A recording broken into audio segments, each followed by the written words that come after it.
decisions, great mound visits, great job not letting the best player beat you. This one crushed, out to right field. And it's going to be out of here. Pennsylvania walk-off home run. Travis Skowronek sends him to Williamsport.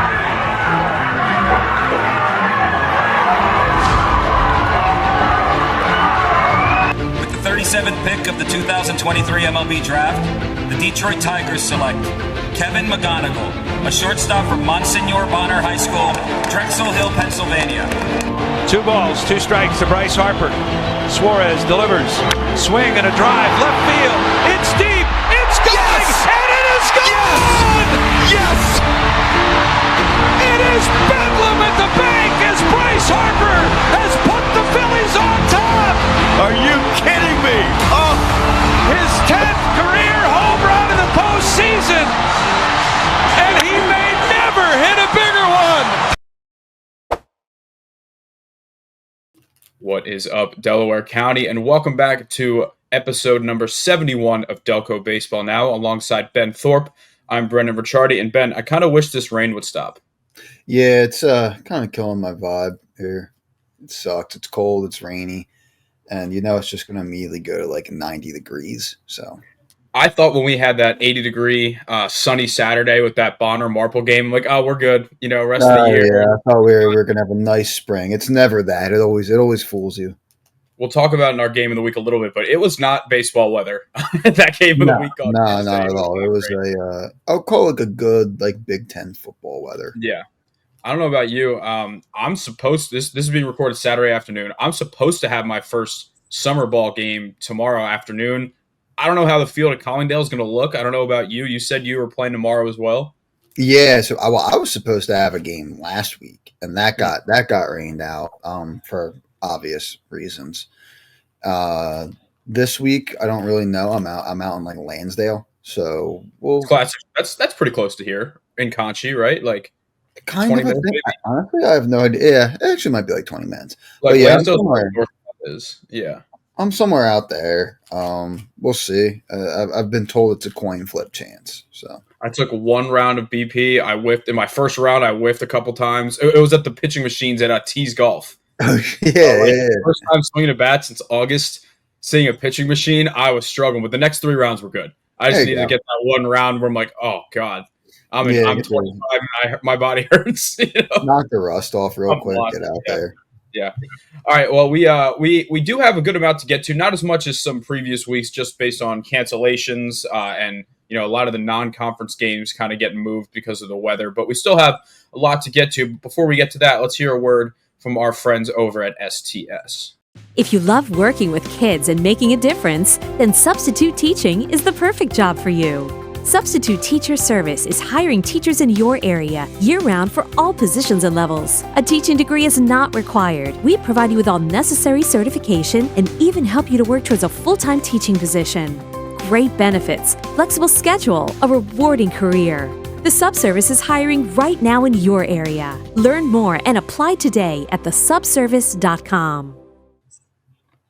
All right, thank you to STS for being a great sponsor for us. Let's dive in. We'll start with our game of the week between Radnor and Haverford. This is probably, I would say, the most hyped up game of the week that we've had since we started doing this within the last 2 years. It's the first time we've had a number 1 and a number 2. It felt like going into the game, there was stuff on social media of people not happy that we switched Radnor and Haverford. There was trash talk on both sides. It just felt like, it meant a lot. And the game lived up to the hype in terms of drama. I mean, it was a 4-1 Haverford win. I thought both, all the pitchers I thought threw pretty well given the conditions. But, Jimmy Boyle for Haverford striking out 15 and allowing really just 2 hits that I think were either back-to-back or in the same inning. But what I thought was very impressive from him was that it felt like every inning he struck someone out to end the inning. Yeah, he was fantastic. I mean, the Radnor offense looked hopeless at times, I think, against them. That might be a little bit mean, but like that's just more so to how dominant he was. Yeah, I mean, just a fantastic outing from him. Yeah, I mean, I think we saw it last year. I remember talking to, I forget who it was. I think it might have been Ben Milligan at one of our Delco League games last year. And he was just like, all of our right-handed batters were saying the same thing. We just can't pick up the slider. Like it looked, Yeah, you think you're about to turn and get hit by a pitch, and all of a sudden you're looking at the catcher holding it right down the middle and be like, what the hell just happened here? yeah, Like it's, he's got a great feel for it.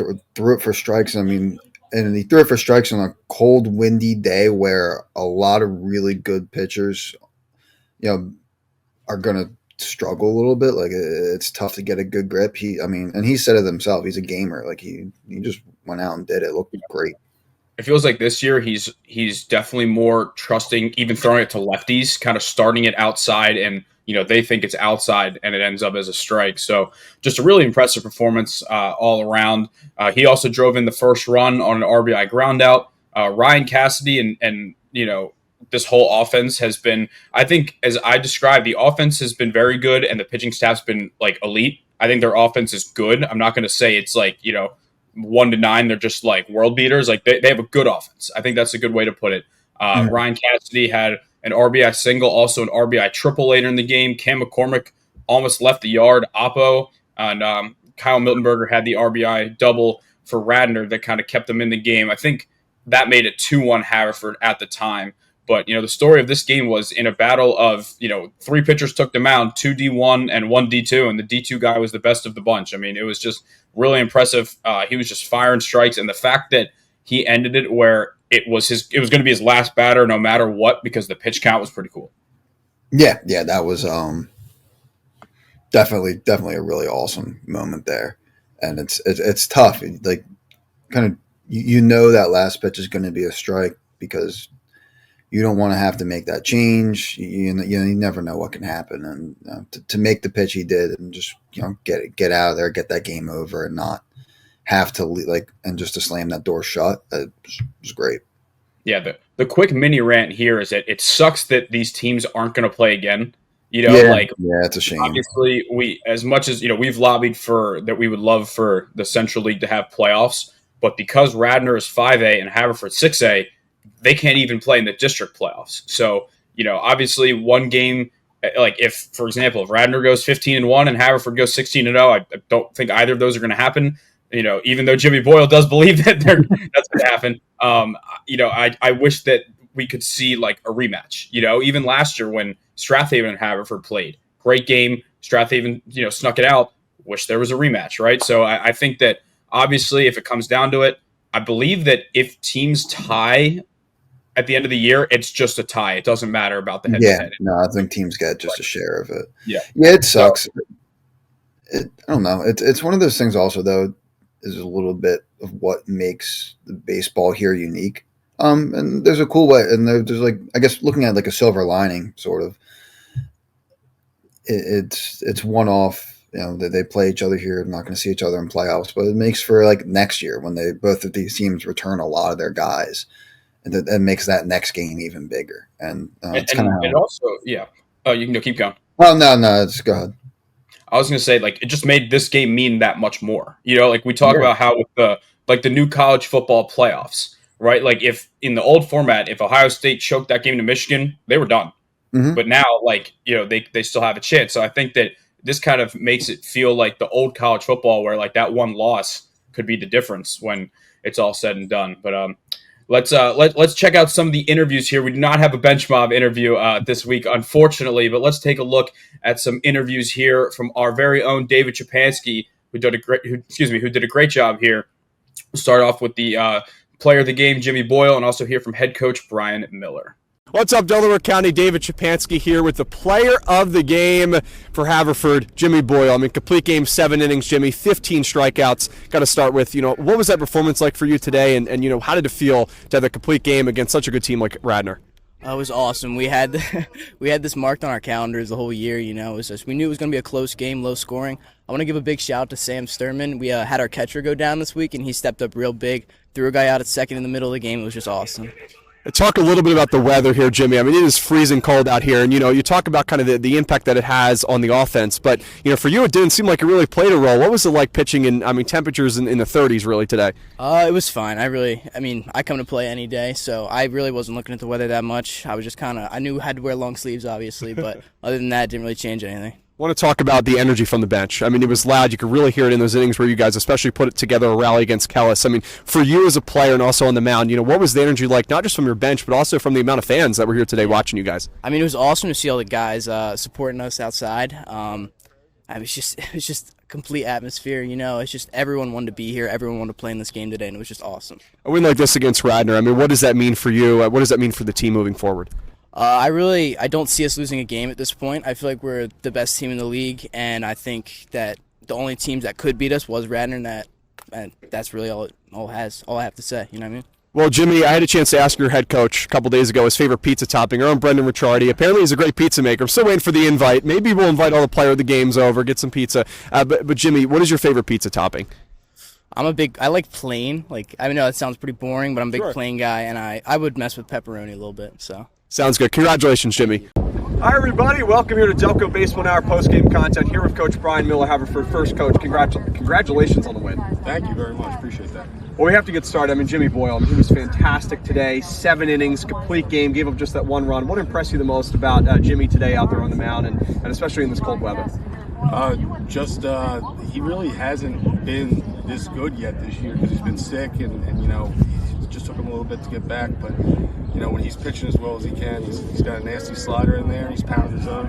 He's one of the best, and he's a dog out there. He always competes. We knew he was going to finish the game when he got out of the 6th. So he's one of the best. You could say that again. I heard you in your post-game huddle. You talked about you really stress kind of the little things. Your offense finally got on the board there. You got on the board there in the 3rd against great pitcher in Austin Havertine. What was kind of the little things, especially offensively? What was the mindset facing a great pitcher like Havertine? We were definitely hunting the fastball. We were trying to get good fastball counts, and then 2-strike approach, just get on top of the plate, just working hard.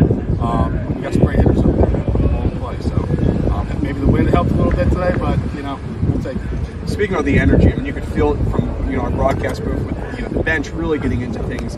How much of the energy from the bench, from the team as a whole, play a big part in this win today? And what does this win do for you guys moving down the road? Obviously, a big win against a team like Bradford. Yeah, we stress just trying to stay a team throughout the game, just trying to be a part of what's going on, cheer on everybody because you never know who's going to be out there or not in there. And we got a great community around here that has our back. This win is huge. We stress this going 1-0, so we won 1-0 today. We did our job. We got more work to do, so we're not at any means we're not done, and we don't feel like we're finished. So we just want to keep working hard and just trying to do the best we can. 4-1 win for Haverford against Radnor. Congrats on the win again. Thank you so much, Coach. As always, a pleasure. Thank you, and we'll see you in our next interview. Stay tuned for more. So two great interviews right there. I got to get me that jacket that Brian Miller has. That Forge jacket. Oh, yeah, that one's fantastic. That might have been from when he was a player back in the I don't know. I think late 2000s. I think he played at Haverford. Yeah. He said not exactly sure. Maybe early 2010s, but great looking jacket there. And these guys they're certainly not short on confidence, to say the least. No, definitely. That was probably the most confident couple interviews we had there. And I think you can tell this team they know they're good, and that's a very good thing to have when you want. It's really good to have that confidence when you are trying to make a deep run in a very tough bracket. But they know they're good. They fully believe in themselves, and it's looking like a wagon right now. Yep, they're sitting at 10-0. They also won on Wednesday against Pencrest. Just the strong starting pitching has been the theme all year for them. Gavin McClafferty, 6 innings pitched, 1 earned run, 8 Ks. Nick Elvanian added 2 hits, a double, and an RBI. Ryan Cassidy, another 2-hit game there.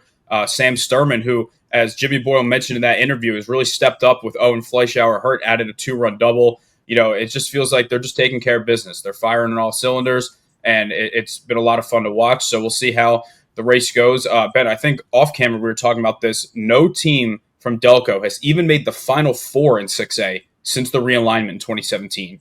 Yeah, that is. Yep. I think Garden Valley's made a couple of the Elite 8 rounds, but I mean, these guys, especially, getting that bye week, potentially having home field a couple rounds in, feel like a good bet to make that run. Yeah, no, that would be massive if they were able to, especially getting the bye. I mean, right now, if you check the rankings, they're a 1. Like they're the top seed in the district. I mean, they're right now. It makes it's sense. hard. Some conferences play a different amount of games. It's hard to it's keep really track. confusing. All right. Well, let's move on here. Some other stuff around the Central League. We'll kind of go conference by conference today. I have this one labeled as the 1-1s because all 4 of these teams went 1-1, kind of like within this little like pool of each other. So I figure we kind of lump those games together. We'll start off with Lower Merion because that was the only game that happened on Monday because of the turf field that Marple has. It was supposed to be at Lower Merion, so they were the home team, but it was played at Marple. Lower Merion took down Marple 9-2. Brian Heck continued a very strong start to the year. 5 innings pitched, just 1 hit allowed, and 7 Ks. Charlie Parsons, 2 triples, especially on a field like Marple that's that big. Like he must have. I watched a bit of that game when I could, but I mean they must have been in like down the right field line or right center or something because left field, man, I don't know how you could hit a triple there. Yeah, maybe it took like a weird bounce off a fence or something. It's a tough field. You gotta have some speed to get a triple. Yeah. Right center gap is my guess.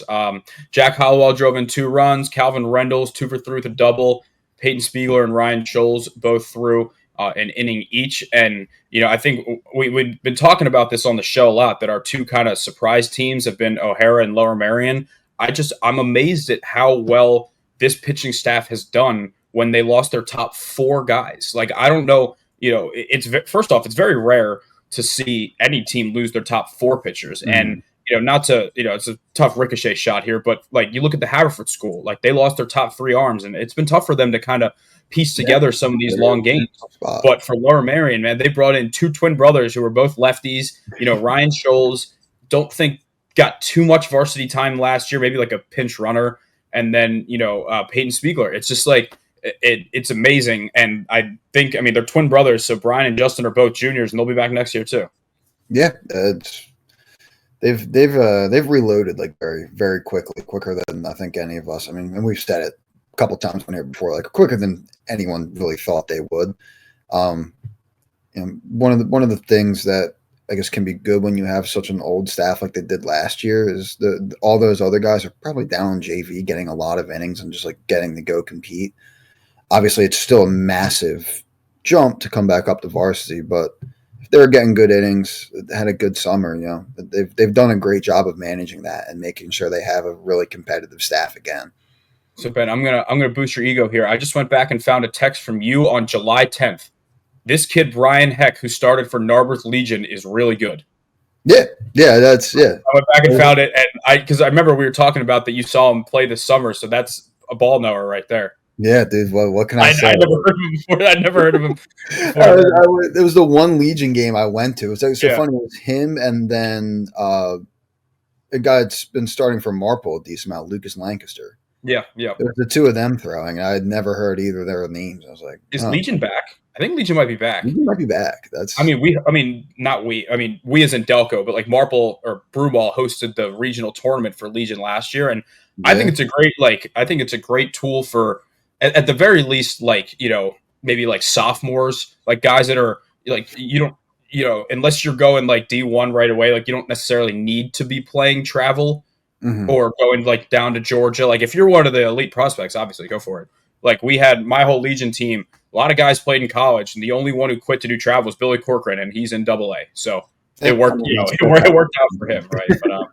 But so all right, let's move on. I'm trying to figure out how to kind of organize this, but I guess we'll talk the other of the first games, where the teams started 1-0 was Garnet Valley taking down Strathaven 2-0. Ryan McGee has been a great addition to this Garnet Valley pitching staff. He's another lefty, 6 shutout innings, 1 hit, 5 strikeouts. Joe Anzalone closed it out with the scoreless 7th inning and a 2-run double from Harrison Mall. This might have been the shortest game recap that we've ever had to do because, all the runs came on 1 swing. But yeah, I didn't think, like, Garnet Valley basically beat Strathaven in their own game, which is beating you with pitching, clean defense, and a clutch hit. And usually we're expecting Garden Valley to win these slugfests, but that was just a win to show that like they can win in different ways this year.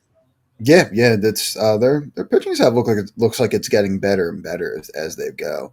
Ryan McGee has had a lot of really good starts for them now, and shows a lot that they can win like that close, low scoring game like that. It makes them, I think, like in someone's, kind of on paper in your mind, like that makes them that much more dangerous. That they can win that game. Yeah, and like once the weather gets warmer, and your bats start like they have a lot of guys that are having great seasons, like Cole Lombardo, Brady Thompson, Schaller, obviously blanking Harrison Wall, and even Nolan Carroll. Like these guys, they're hitting, but it's just a matter of the consistency with them. And I think once it gets warmer, they're going to be hitting more consistently.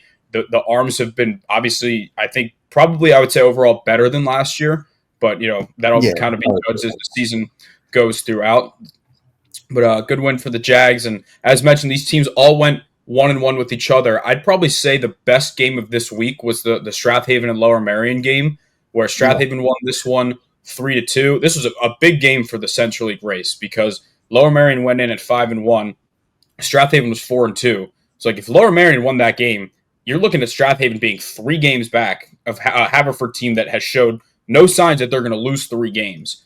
So talk about this one. Obviously, Luke D'Ancona still out for the time being, but Jasper Halls has just emerged out of nowhere because we didn't really know about him much, before the season. Like when we did the preview, Feely had kind of mentioned that, he's a guy that we think could get some innings, but I don't think that any of them saw like this kind of emergence coming. He threw 5 shutout innings with 2 hits and 6 Ks.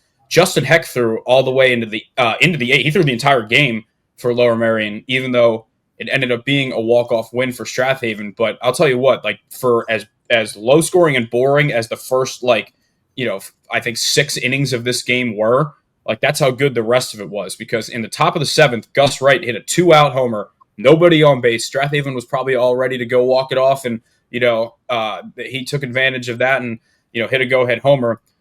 In the bottom of the 7th, 2 outs, 2 strikes. Alex Silverian hits an RBI single to tie the game. Now, this is where things got interesting because in the top of the 8th, same thing, 2 outs, no one on. Brendan O'Gara homered for Lower Merion and got ejected for a bat flip. He got ejected for a bat flip that, looking back on the video, like it might have been a little excessive, but like I didn't know you could get ejected for a bat flip. I don't know the exact rule. Like, it's easy to just immediately blame the umps, but like if they're enforcing the rule as it's written, yeah. But like, who's our? It was a little high. We got to get our analyst. Yes, yeah, we had I'm so bad with names. Dan Irvin, I think was. Yeah. We'll reach out. Like it was. I'm more team bat flip than not team bat flip, but like that one might have been a little excessive. With that being said, if you homer to put your team ahead in extras, it's not like he didn't stare down the Strathaven dugout. He didn't like yell. Like it just he kind of let the bat go a little too much. But anyway, so that put Lower Merion ahead 2-1 because Justin Heck had used so few pitches. He was out there to pitch the 8th, and then Strathaven did what they did. They reached on an error. They bunted to get him over, and there was an error on that, and like you can't do that against them because that's how they beat you, right? Yeah. Hit by pitch, loaded the bases. Ben Milligan RBI single, and then later on the inning, Quinn Kell walked it off with a single, and like that's just you can't make those kind of mistakes to these guys because that's how they get you. But just a great game all around. I know Lower Marion's got to be frustrated that they're not 6-1 right now. You have 2 chances to close it out. It's a tough blow, but there's a reason both of these teams are high in our rankings and will likely be playing playoffs. Yeah. They've both been. I mean, obviously Strathaven's had maybe a little bit more bumps in the road, just with Luke's injury. Maybe some of the stuff they had to replace. I mean, Lower Merion also had a lot to replace too, but they both look like they're playing really good baseball right now. And Strathaven's getting back to doing what they normally do. So yeah, these are 2 teams that I think we'll see a lot more of. I mean, we're another matchup that will only happen once, but 2 teams I expect to keep going, play long into the spring, early summer. I don't know what I'd say late spring. Late spring, yeah. Side note: I think the Cy Young race is gonna be really interesting this year. Brian Heck's put himself in the Mhm. race. I think you could say Haverteen's certainly in the race. Jimmy Boyle's in the race. Boyle. Ancona might be a little shy on innings at the time, but like if you go on a playoff run, then you add those. Corey Sheridan hasn't thrown an inning yet, but he has the talent to do it. Like I think there's a lot of guys that are certainly going to be in the mix. Same with, player of the year. Obviously, it's way too early to say anything right now about who that could be. I think Brennan Till from O'Hara has a great chance at that. A lot left to be written. I'm excited to see who becomes our clutch player of the year again, because that obviously we can't decide. I think that award's probably going to be made in the playoffs more so than anything else. But Definitely. yeah, I feel like we're too early to have like any of that even materialize yet. Yeah, no, it's just who's had good starts. But, all right, let's wrap up the Central League, and that kind of like I mentioned, all the teams kind of going 1-1 against each other. Marple Newtown, they bounced back. They beat Garnet Valley 5-3 on Wednesday. Jack Mahalik wasn't the most efficient he's ever been, but 6 innings and 3 runs. He had 10 hits, but it looked like he just got out of the jams. I think Garnet Valley scored 3 in the first 2 innings. Cole Lombardo, I think, had a homer and a double, and Nolan Carroll had a single. And then, credit to Mahalik for being able to kind of just like keep composed. I think Marple scored 5 in the second. They had a bunch of RBI singles: Mike Murray, Justin DeSantis, John Matthews. They also had a steal home. For a game between an offense like Garnet Valley and the field like that, to be 5-3 after the second and just end 5-3 is kind of crazy. Yeah, it is nuts. Quite the start, and I guess the arms settled in at that point. But yeah, Jake Gorman locked down the save for Marple. He's kind of become their. It seems like he's, even with Aiden Curran not pitching yet this year, some type of injury, it seems like they like him more out of the bullpen, just coming in, just throw gas for a couple innings, which, hard to argue with that. But yeah, I think Marple, it's funny, like last year, Marple, obviously on paper, a much more talented and deeper senior heavy roster that just started slow and got hot. Now it feels like they're almost in a similar position this year in terms of like that slow start, but still talent on the team, where like the guys that were there last year can kind of be like, hey, like all we got to do is get in. If they can get in and have Aiden Curran back as close to 100% as possible to go with Jack Mahalik, you never know the way the bracket's going to unfold. And I think these guys are just telling themselves like, hey, just keep scraping together wins. 9-7 maybe gets you in the playoffs. Like I still think they're probably a playoff team, and we saw last year they were maybe the 8 or 9 seed, and I think they're 8 maybe. I think they're 8 because they hosted the first round game against Phoenixville. Were they 7? Because they played Chichester, and Chichester was 2. Yeah, they might have been 7. So they hosted that first round game. Yeah, they did host the first round game. Yeah. So they were either 7 or 8. But yeah, I think that these guys, if they can get Curran back on the mound and kind of just figure out who their best 9 offensively is, like they're, Marple's got that winning culture, and that goes a long way. Yeah, I think they also, like, to what you said with some of the leaders on that team, be it like coaches, captains, whatever, like kind of saying, hey, getting guys to stay the course. I would say it's good that they have a lot of people who have experienced that. Some guys who have experienced it in multiple ways. Of they were that team that got in, made the run, and the year before, like being one of the more dominant teams and losing to someone in that Oxford team who like just kind of got in and made a run. They've seen that happen enough there where they're going to be able to kind of calm down maybe some of the younger guys who might get stressed out over the slow start, and just get everyone to stay the course and just keep pushing, really. Yep. All right, that'll wrap up the Central League. Let's move into the PCL. And how about the boys from Carroll? The boys from Carroll went last year in the PCL. They went 1-11. This year they started 0-2, and they've won 3 in a row. They beat a good Archbishop Ryan team that just beat Bonner on, I think that was Tuesday or Wednesday. They beat Archbishop Ryan 2-1. Mark Foner, who we saw kind of get hit around in our game of the week against O'Hara. He was awesome. 7 innings, 1 earned run, 5 Ks, a big 2-out, 2-run single from Drew Mulligan in the 5th when Ryan was up 1-0. And they only had 3 hits. Mulligan had 2, and Dylan Burns had the other. But for them to go and win that game for their first PCL win of the year, had to just kind of springboard like this whole they beat I think they beat Lansdale Catholic last week, who isn't the best team. So like that is a win that they probably felt like they should win. I don't think you could say they should have won this Ryan game, but then they went in and they proved they should have. Yeah, I agree. It was definitely one that obviously the Lansdale one we look at. I was like, you have to win that game. You absolutely need that. The Ryan and a lot of these other ones on their schedule, it's kind of iffy with what we know about them. But all credit to them. They came in, played fantastic. Mark Foner did his thing. I feel like his arsenal, like maybe not the most impressive, numerically, or in terms of like velo, break, all that stuff, but like seems to be able to throw everything well. And when you do that, you're going to still have success. These are high school hitters you're facing. Yeah, it kind of reminds me of the way I talk about NOLA, where it's like you have good stuff, but if you don't have it exactly located, then you don't throw like hard enough or dominant enough to just blow it by people or get away with that alone. But if you're throwing it where you want it to go, you can get anybody out. So big one for them against Ryan. Then they took down a Roman Catholic team, I heard, who has a new coach, so that's why that they've kind of had a tough adjustment here. O'Hara and Carroll both beat them. We'll talk about O'Hara next year. They scored 9 runs in the first inning. Did Carroll in that 13-1 win over Roman on Wednesday. Jalen Tidwell, what's up? That'll work. Yeah, that'll work. Jalen Tidwell went 2 for 3 with a double. Dylan Burns drove in 2 runs.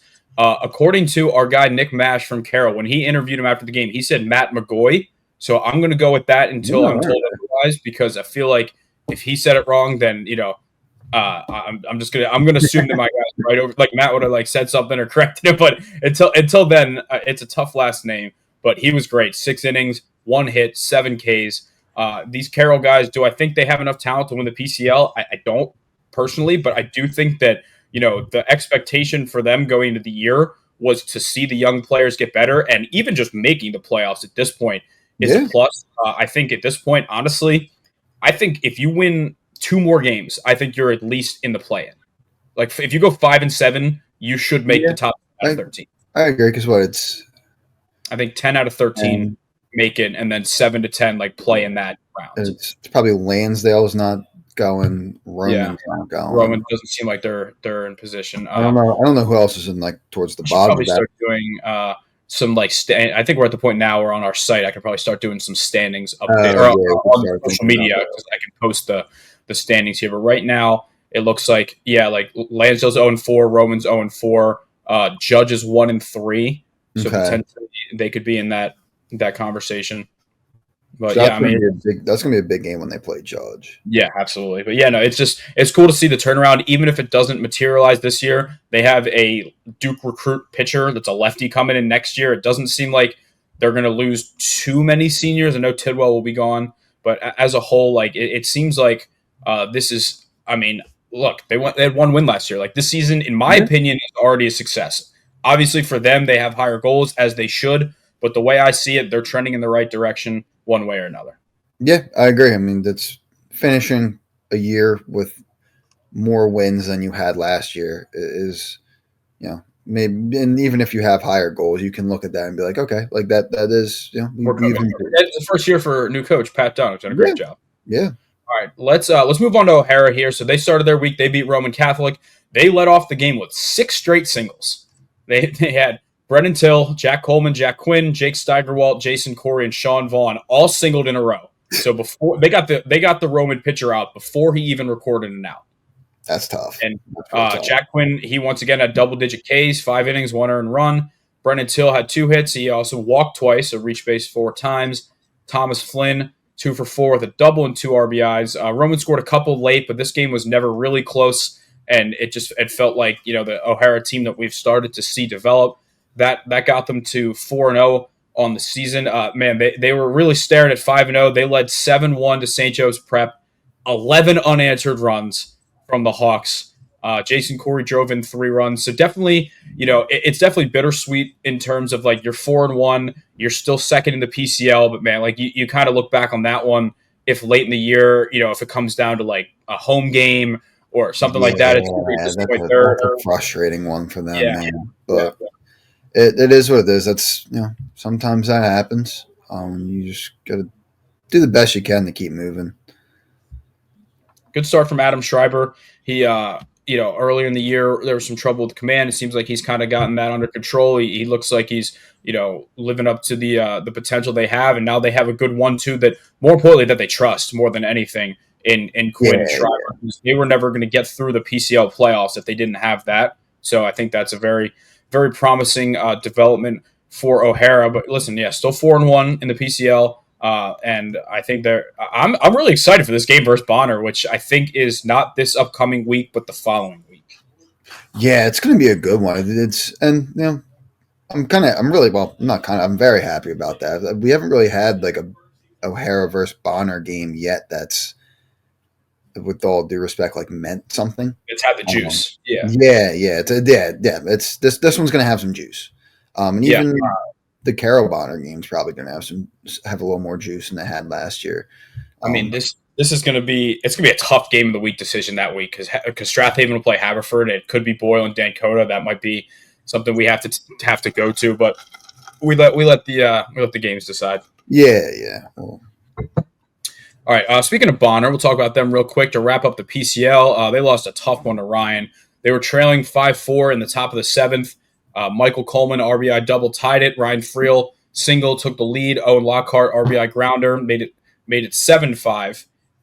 And it just didn't work out for them. They went out to try and get the win. There's an error with 2 outs in the seventh that would have won the game, extended the game, and a walk-off hit by pitch is a tough way to lose a game that, when you're already kind of in the hole in terms of your record, like those are the losses that you need. But they did rebound with a big win over Newman Goretti. Danny Buckton, who has stepped in really well with Corey Sheridan out, because Jack Redding tried to close out that game the day before, so he wasn't ready to pitch in that game. But Danny Buckton said, I got it. 7 innings pitched, 2 earned runs, 9 strikeouts. Michael Coleman stayed hot, 3 for 3, 2 RBIs. Owen Lockhart, 2 straight games with a homer for Bonner. And I think they can, they're kind of in a similar boat as we talked about with like Strathaven and Marple, with their ace being a little banged up. Like just stay in the hunt, try and avoid having to play in that play-in round. I think if Bonner finishes the year somewhere around that like 5-6 range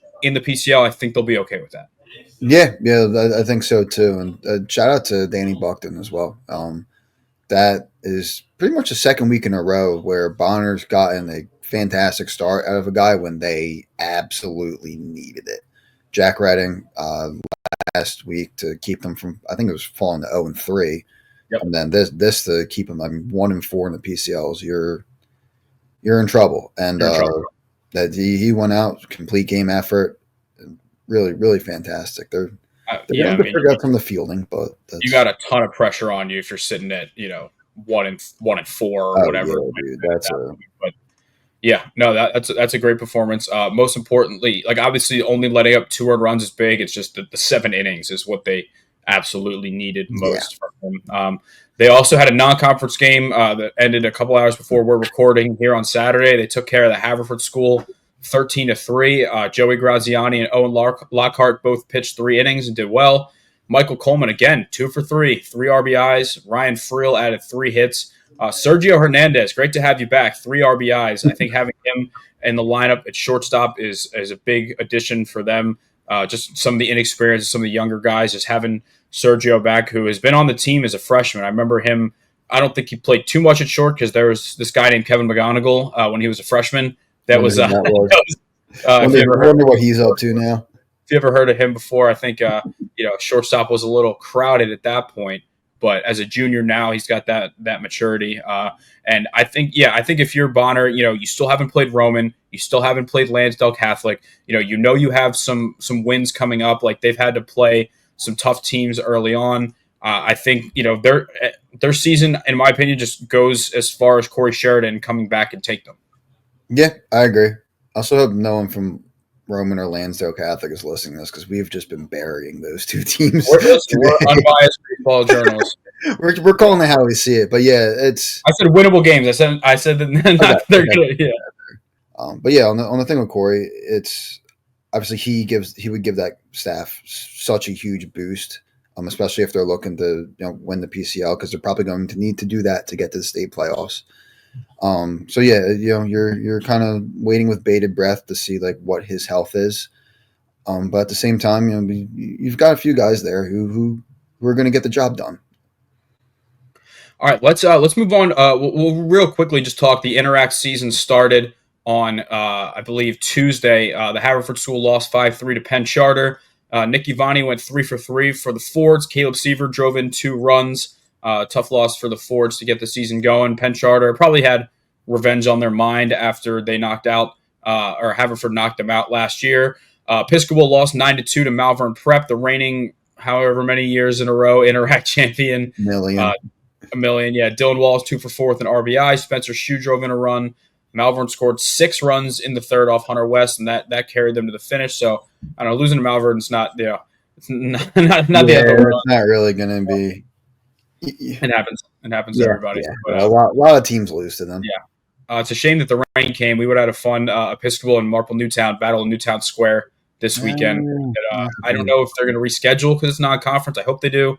See how that transpires. Yeah. But all right, not too much to talk about in the Del Val because Chichester and Interborough didn't play each other, and so they won their games handily. We'll talk a little bit more about them later in the show. Hint, hint. But for now, let's get a quick message from the Longen Group before we go into the power rankings. That's right, the Longen Group, new sponsor here. They do insurance, homeowners insurance, auto insurance, life, business insurance. It sounds like they can do really any type of insurance, especially contractors. If you're an electrician, plumber, HVAC, painter, landscaper, anything kind of like that, you can give them a call, 610-724-9717. That's Charlie Longen.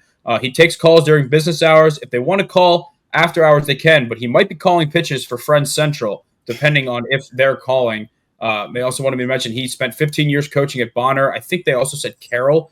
He coached that for a little bit as well. But you can head to Longen, Longn, and then grp.com to hear more. We have a meeting with Charlie on Monday to set up our potential liability insurance. If you want to take our word for it, we trust them. So I think you should trust them as well. But all right, let's talk some power rankings here. We got to start off. The only undefeated team left in Delco, pretty self-explanatory there, is Haverford taking down Radnor to keep that top spot. 10-0, 7-0 in the Central League. Kind of wish we got to see them play Downingtown East on Friday, the reigning District 1 6A champs. That would have been a good one. That would have been a fun game. That one got rained out. Again, not really sure if that one's going to be made up because it's non-conference. Probably not. Probably not. Haverford stays at 1. Really well-rounded group. Radnor still at number 2. It was their first loss. Still a great team. 3-headed monster on the mound. I think the offense can play better than they have lately. I think that's kind of been one of their worries that they just haven't consistently been hitting the ball against the elite pitching, but they've been good enough. Strathaven at number 3, even without Luke Dancona, they're finding ways to beat good teams, and that comes from their commitment to pitching and fundamentals.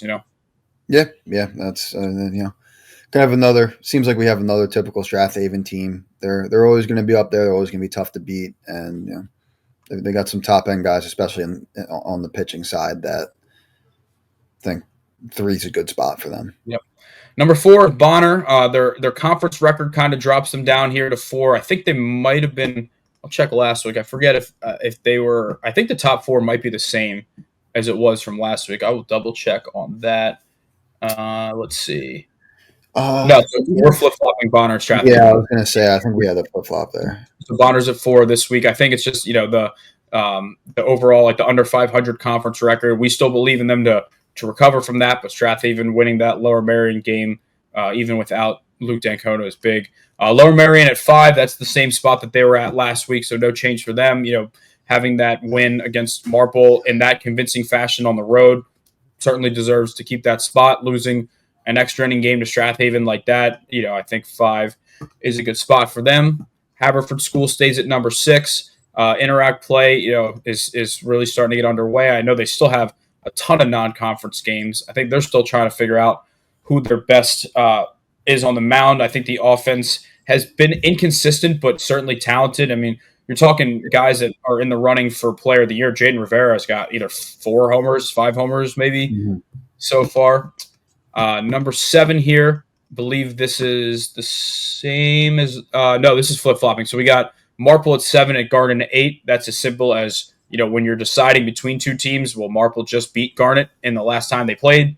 So I think that feels right that we have Marple at 7, Garnet at 8, and Cardinal O'Hara stays at 9. I'll tell you what, if Cardinal O'Hara had won that game against St. Joe's Prep, they might have hopped up to 7, maybe 6.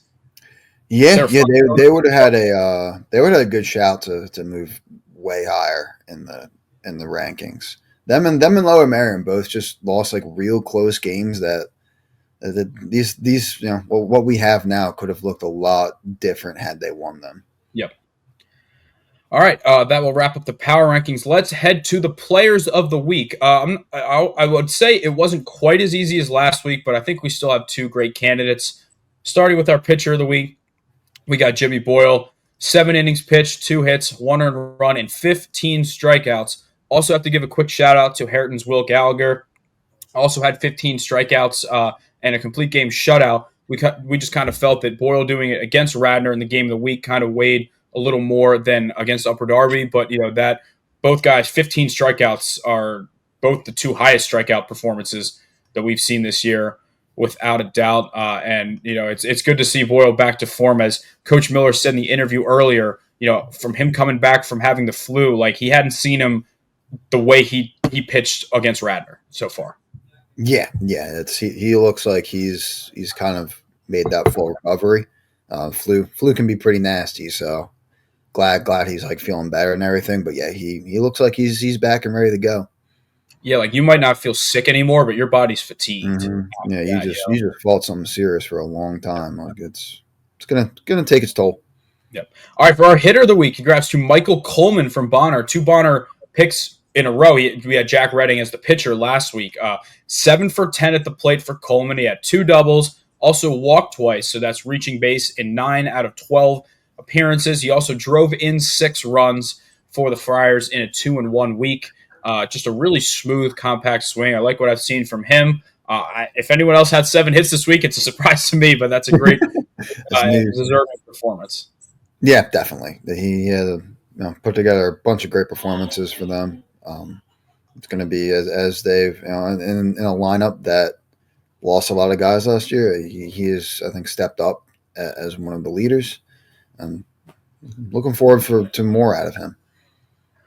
All right, that'll wrap up the players of the week. For our game of the week, Del Val, we didn't talk about you too much this week, but we are coming to Interboro on Tuesday for Chichester and Interboro. There weren't too many strong conference matchups around. All the PCL teams, they're playing non-Delco teams. On the Interact teams, they're playing non-Delco teams. We're going to have a lot of Central League down the stretch, so we kind of felt like this one here, for Chichester, for all intents and purposes, if they win this game, will likely win the conference. But if Interboro wins this game, that sets up a kind of best 2 out of 3, basically a conference championship game. And we didn't hit Del Val last year. We didn't want that to be 2 years in a row where these guys don't get to show what they can do. So we're heading to Interboro on Tuesday, and I'm really excited because it's anytime there's 2 teams that we've never had on before, I think it's going to be very exciting. Yeah, I'm excited to get down there. I'm excited to see if we got a crowd or anything. It's gonna be big, and there is a conference title at play. I don't think it's ridiculous to say that. I mean, we said it before, and I don't think it's ridiculous to say it again, that whoever wins the series between Interboro and Chichester is going to win the Del Val, because you're going to go 9-0 against the rest of the teams you play. So this is Chichester has a chance to pretty much lock the league up really early this year. Yeah. I mean, this isn't us talking shit. Every Chichester and Interboro game versus the rest of the teams in the conference is at Mercy World. That's just reality. Yeah, we're not going to sugarcoat that. It sucks, but it is what it is, right? Yeah, it's you. When was the last time Academy Park at Penwood or Chester beat one of those 2? Genuinely, no idea. Exactly. But, so I want to go find that. I'm excited to see because these games, even though Chichester has ran the conference lately, Interboro gives them good games. Yeah, the game definitely did. It ended up being 8-3 Chi, but Interboro was winning after a couple innings. They don't make it easy for them. I think last year one of them was a walk-off or at least a 1-run game, but definitely exciting. But that will wrap things up for this week. A little on the shorter side because there wasn't as much action. We had nothing Friday, nothing Monday, only on turf Monday. Only on turf Saturday. So hopefully, a lot of schools, including all the ones I sub at, are on spring break this week. So it might be again slower, but then we'll pick things up after Easter. But on behalf of Ben Thorpe and myself, Brendan Ricciardi, we appreciate you taking the time to tune in. Not sure if we'll have an episode next week because it'll be Easter. We'll kind of talk about that and figure out what the plan is. But if not, we'll be back in 2 weeks. So as always, we appreciate you listening. We will see you next time.